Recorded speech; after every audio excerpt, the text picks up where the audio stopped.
जो खुद उन्होंने इतिहास परिवर्तित किया था।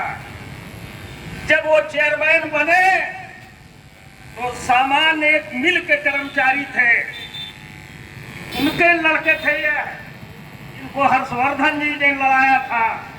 और एक तरफ फरेंदा के सबसे बड़े पूंजीपति विभूति राम जी लड़े थे। लेकिन यहाँ की संघर्ष की जनता ने जयप्रकाश लाल जी को भारी मतों से विजयी बनाया।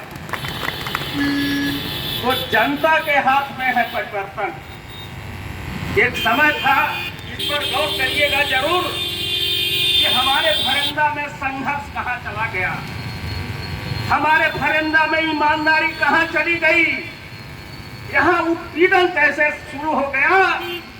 यह क्षेत्र वह क्षेत्र था जो प्रोफेसर शीतल लाल सक्सेना, हर्षवर्धन जी, लक्ष्मी नारायण पांडे और श्याम नारायण तिवारी की धरती थी, जो संघर्ष के बदौलत गरीब और मजदूरों की लड़ाई लड़के फरेंदा को उन्होंने आगे बढ़ाया था।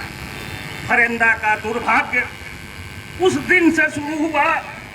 हमको कहने में जरा सा भी संकोच नहीं है, जिस दिन यहाँ पर भारतीय जनता पार्टी के जीतना शुरू कर दिए, चाहे वो माननीय पंकज चौधरी हो, चाहे जो भी हो, जो ही यह लोग चुनाव जीतना शुरू किए और हर्षवर्धन जैसे लोग संघर्ष जो पैदा हुए थे, जिन्होंने पूरा जीवन ईमानदारी में और संघर्ष में व्यतीत कर दिया, आज हम यहाँ बैठे हैं।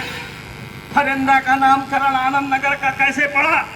बगल में चीनी मिल है, 1932 में बना था। सेठ आनंद राम जयपुरिया ने इस चीनी मिल को बनाया था। उस समय क्या था फरेंदा? आज फरेंदा के व्यापारी रो रहे हैं, लोग की बिक्री नहीं हो पा रही है, रोजी रोटी खत्म हो रही है। एक चीनी मिल है 200 करोड़ रुपया के लिए, इसका रिवाइवल नहीं हो पा रहा है। क्या 200 करोड़ रुपया भारतीय जनता पार्टी के नेताओं के प्रयास से नहीं मिल सकता था कि फरेंदा में खुशहाली आ जाती? लेकिन दुर्भाग्य से आप लोग ऐसे कहीं न कहीं दोषी हैं। जब जाति और धर्म के आधार पर वोट पड़ेगा तो निश्चित रूप से सिलेक्शन सही नहीं होगा।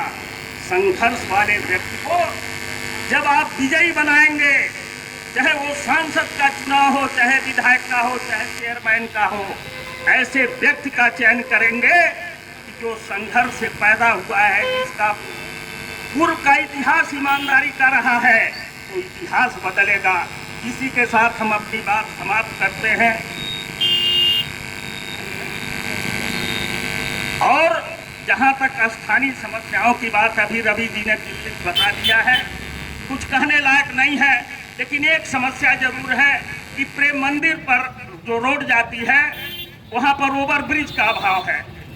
हम माननीय सांसद जी से भी, जो केंद्रीय वित्त राज्य मंत्री हैं, और माननीय विधायक जी वीरेंद्र चौधरी जी, अभी जानकारी मिली है कि उन्होंने उसको पारित करा दिया है। हम धन्यवाद देते हैं उनको कि उन्होंने ओवरब्रिज जो है, हाँ, स्वीकृत भी हो गया है। एक बहुत बड़ी समस्या थी जिसके बधाई के पास है वीरेंद्र चौधरी जी। इस तरह कई समस्याएं हैं, तो समस्याएं तो होती रहेंगी, लेकिन उसके लिए आपको खड़ा होना पड़ेगा, क्योंकि व्यवस्था में परिवर्तन तभी होता है जब जनता खड़ी होती है। अंग्रेज कभी नहीं सोचे थे कि हमको यहाँ से जाना पड़ेगा, लेकिन हमारे देश के चाहे पंडित राम प्रसाद बिस्मिल हो, चाहे भगत सिंह हो, चाहे अशफाक उल्ला खां हो, इन लोगों ने कुर्बानी दिया। सुभाष चंद्र बोस जैसे लोग थे, उनकी कुर्बानी की देन थी कि भारत आजाद हुआ। अब पंडित नेहरू जैसा व्यक्ति हुआ जिन्होंने डिस्कवरी ऑफ इंडिया, भारत एक खोज, उन्होंने किताब लिखी थी जो टेलीविजन पर चलता है। महात्मा गांधी को आरोपित किया जा रहा है आज, वह समय आ गया इस देश में। और संघ के लोग जो भारतीय स्वतंत्रता संग्राम में उनका कोई योगदान नहीं था, आज महात्मा गांधी को गाली दिया जा रहा है इस देश में। शर्म आने की बात है। लेकिन मान के चलिए, 24 परिवर्तन की लहर चल चुकी है। आप लोग अगर खड़ा होंगे तो 24 में इस भारतवर्ष में परिवर्तन आएगा आएगा आएगा। इसी के साथ हम अपनी बात समाप्त करते हैं। जय हिंद। अब हमारे बीच में आनंद नगर के पूर्व चेयरमैन श्री विनोद गुप्ता जी, हम चाहेंगे वो भी अपनी बात लिखना चाहिए था। तो हमने कहा हम थानी थाना नहीं जानते, हम एसडीएम को दे दिए, एसडीएम की जिम्मेदारी है व्यवस्था करें। और इस समय सभा हो रही है, किसी का पता नहीं है, तो आपने लड़ना बंद किया। ये वो फरिंदा नगर है जहां अगर यहाँ के नागरिकों पर, यहाँ के व्यापारियों पर कोई पुलिस का जुर्म होता था तो यहाँ के नौजवान उसका कालन पकड़ने तक की हैसियत रखते थे। और आज उस फरिंदा बाजार में यहाँ पर दुकान अगर कोई सड़क पर लगा रहा है तो उसके दुकान को हटवाने के लिए कोई न कोई सिपाही और दरोगा में खड़ा हो जा रहा है। आप ये सवाल नहीं कर रहे हैं कि जो आदमी यहाँ सरकारी दल का विधायक था उसने सड़क के दोनों तरफ जो समाजवादी पार्टी की सरकार में खरंजा लगा हुआ था उसको उखड़वा के फेंक दिया। दुकानदार जाएगा कहां? आप उससे सवाल नहीं कर रहे हैं, आप सवाल करने चले आते हैं ठेले वाले छोटे से गरीब आदमी के पास। तो लड़ना सीखो दोस्तों। मैं तो खड़ा इसलिए हुआ कि लंबी तादाद है। अभी आपके जो संचालन कर रहे हैं डॉक्टर राम नारायण जी,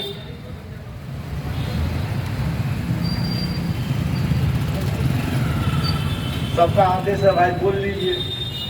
तो मैं तो इसलिए आया था, हम डॉक्टर साहब का परिचय कराने बड़ी देर से बोल रहे थे, कह रहे थे सबको बुलवा रहे हैं। मैं आपसे 2 शब्द कहना चाह रहा हूं और यहाँ के व्यापारी बंधुओं से कहना चाह रहा हूं कि अगर राजनीति करने वाले लोग आपसे मदद मांगना चाहते हैं, आपसे खड़े होने के लिए कहते हैं, आपसे कोई चंदा नहीं मांग रहा है। हम लोग उस जमात के हैं जब हमने कभी किसी से पैसा नहीं मांगा। यही इसी धरती पर हर्षवर्धन जैसे लोग पैदा हुए, हार काटती थी। सेठ विभूतिराम गुप्ता के घर पर एक आया हुआ था फूड कारपोरेशन वाला, सबसे जबरन पैसा वसूलता था। हम लोगों जैसे लोग थे, विनोद गुप्ता वैसे इनके पिताजी थे विश्वनाथ गुप्ता। हम लोगों ने कहा व्यापारियों से मत उलझो, माना नहीं। बीडी मिश्रा नाम था, दौड़ा के पीटा गया था इसी सड़क पर। और तब इसलिए पीटने का काम होता था कि यहाँ के लोग जागरूक हुआ।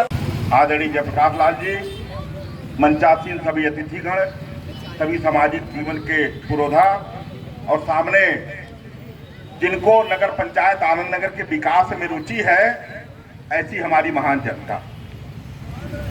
संवाद के विषय में बहुत चीजें खुल के आ गई है और 32 साल का मेरा भी सार्वजनिक जीवन फरिंदा में बीत गया। मैं इस चौराहे पे खड़ा हूं तो 2 ऐसे महाविभूतियों को बिना नमन की अपनी बात नहीं कर सकता। मेरे सामने संविधान के निर्माता डॉक्टर भीमराव अंबेडकर की प्रतिमा है, हम सब उनको भी नमन करते हैं। और बगल में ही कभी किसी समय में हम लोग के नेता स्वर्गीय हर्षवर्धन जी रहा करते थे, हम उनको भी नमन करते हैं।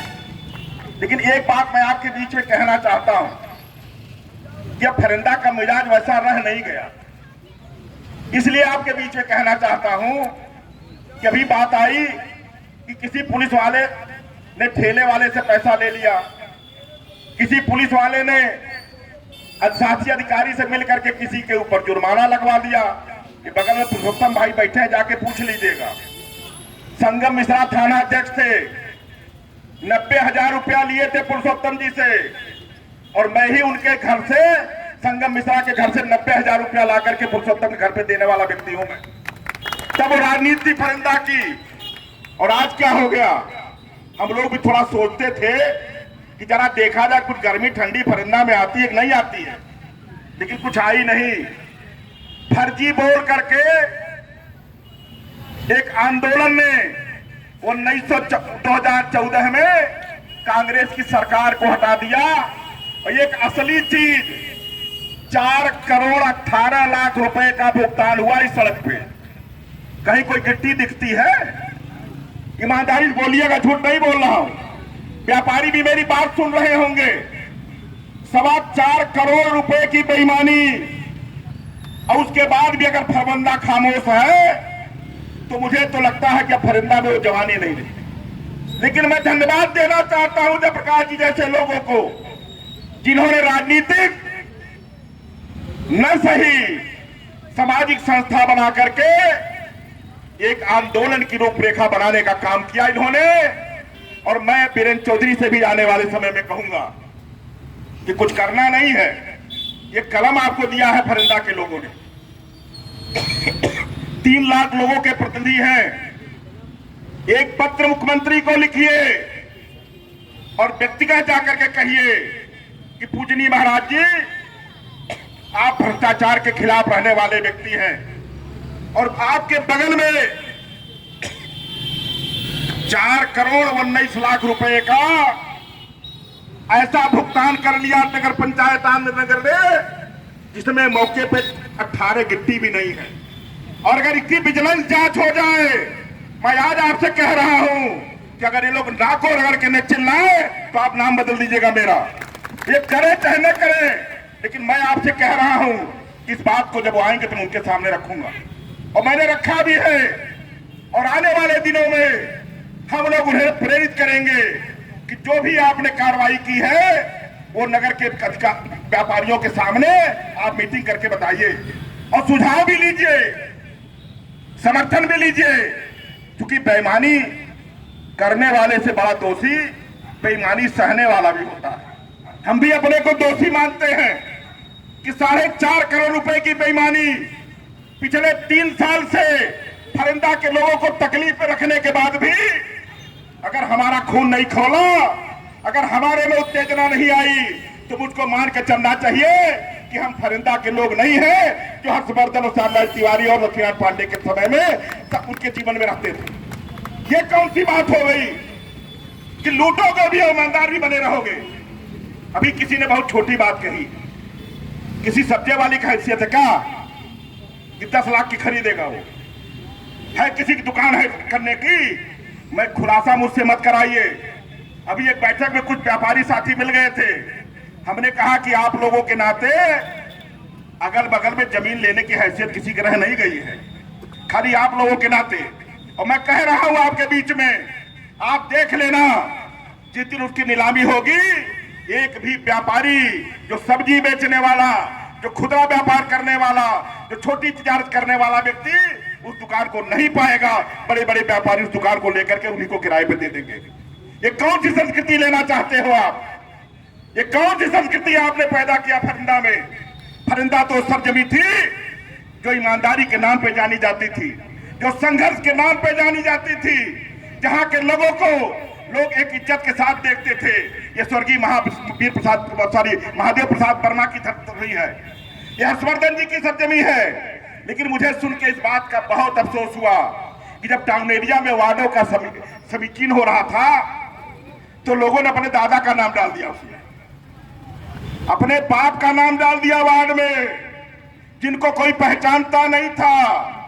लेकिन जिससे फरिंदा की अस्मिता बनी थी, ऐसे स्वर्गीय हर्षवर्धन, स्वर्गीय महादेव प्रसाद वर्मा, स्वर्गीय लक्ष्मीनारायण पांडे जैसे लोगों का नाम, शिवलाल सक्सेना जैसे लोगों के नाम पे यहाँ का वार्ड गठन होना चाहिए था। तब हम अपनी सच्ची श्रद्धांजलि अपने बुजुर्गों को दे पाते।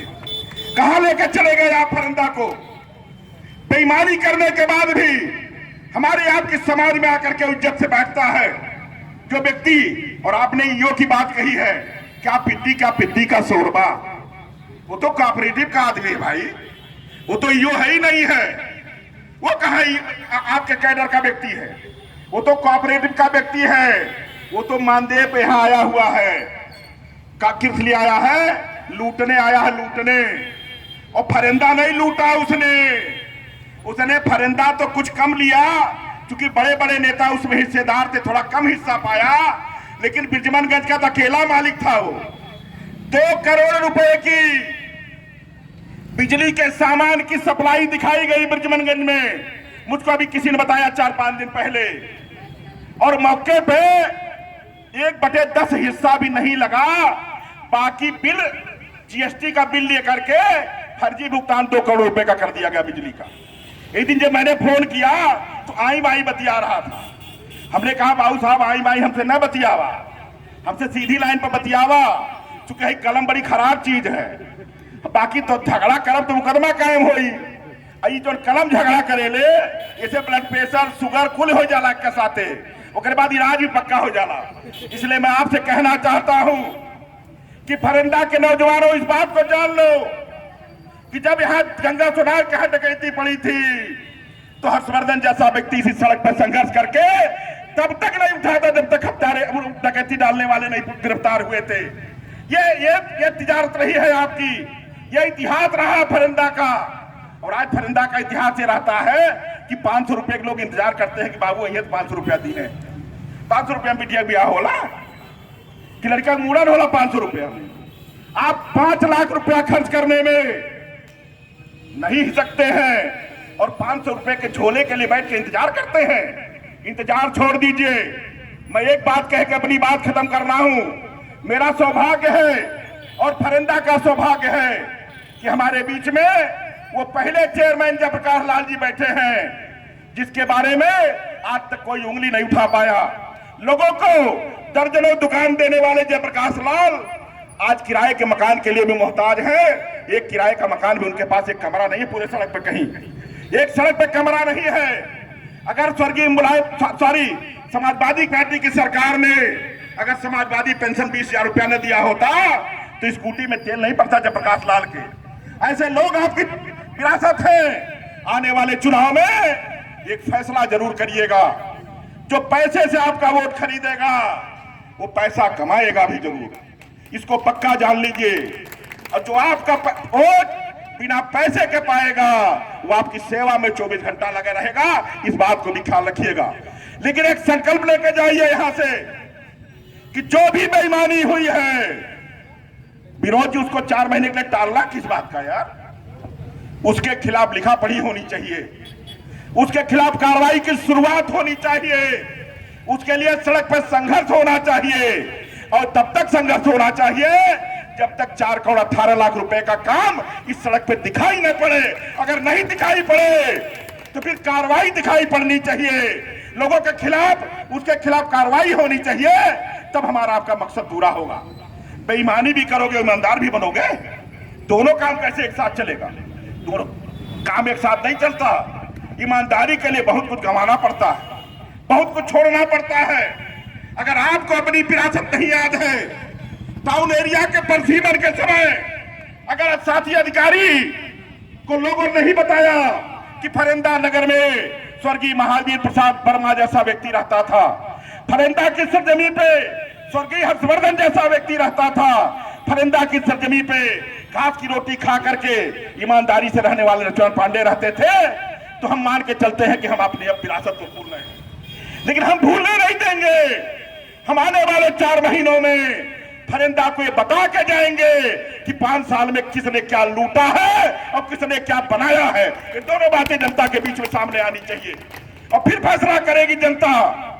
लेकिन जितने भी लोग हमारे साथी आज संवाद के बैठे हैं, मैं सबसे आग्रह करूंगा कि कोई भी सवाल हो, चाहे पुलिस जुर्म का सवाल हो, चाहे भ्रष्टाचार के खिलाफ लड़ने का सवाल हो, चाहे बिजली बिल के खिलाफ लड़ने का सवाल हो, आप संवाद संस्था के साथ आइए।